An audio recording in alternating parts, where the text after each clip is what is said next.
Assalamualaikum warahmatullahi wabarakatuh. Selamat berjumpa kembali dalam les online biologi pada hari Selasa, tanggal 9 Juni 2020.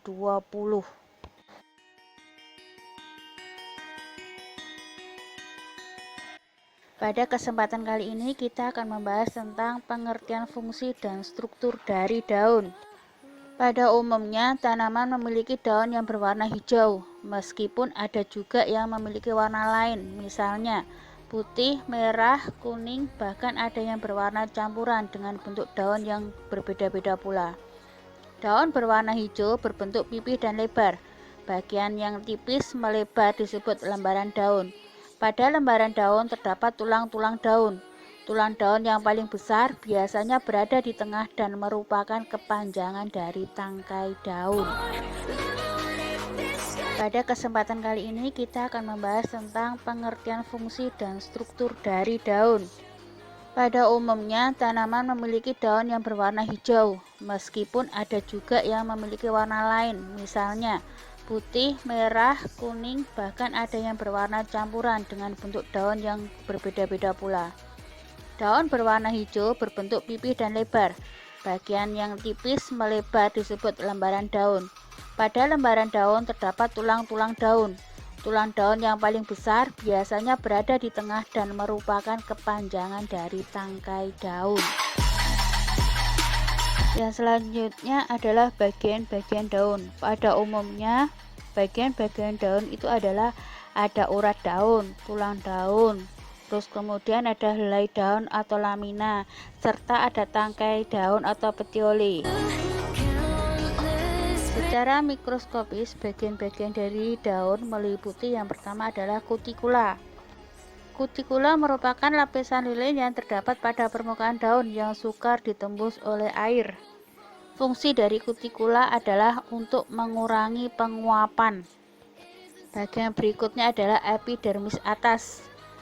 Ini berfungsi untuk melindungi jaringan di bawah daun. Pada umumnya, epidermis ini hanya terdiri dari selapis sel yang tipis.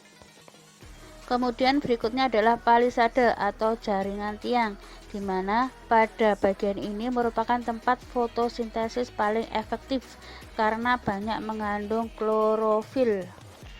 Yang berikutnya adalah jaringan spon atau bunga karang, di mana pada bagian ini spon terdapat ruang antar sel yang berguna untuk menampung gas CO2 dan gas CO2 tersebut digunakan untuk fotosintesis.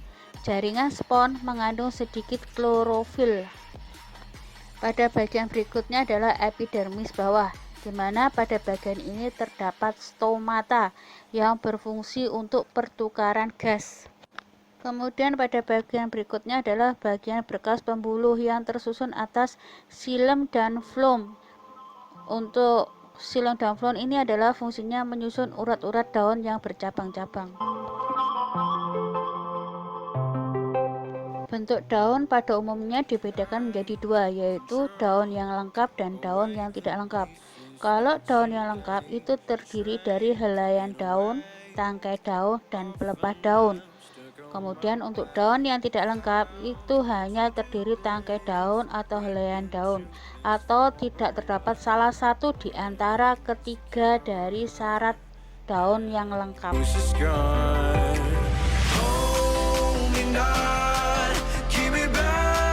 Berikutnya adalah jenis-jenis daun. Yang pertama daun menyirip. Ini bentuk tulang daunnya seperti sirip ikan. Contohnya adalah daun mangga, jambu, serta nangka.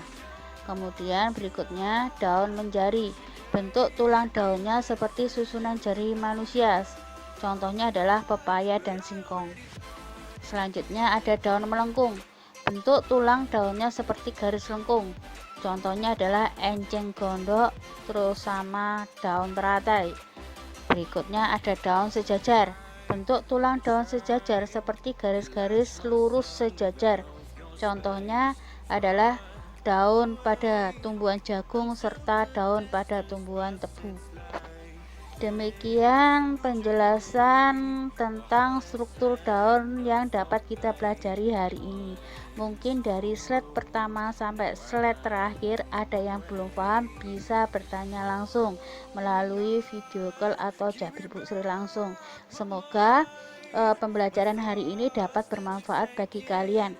Wassalamualaikum warahmatullahi wabarakatuh.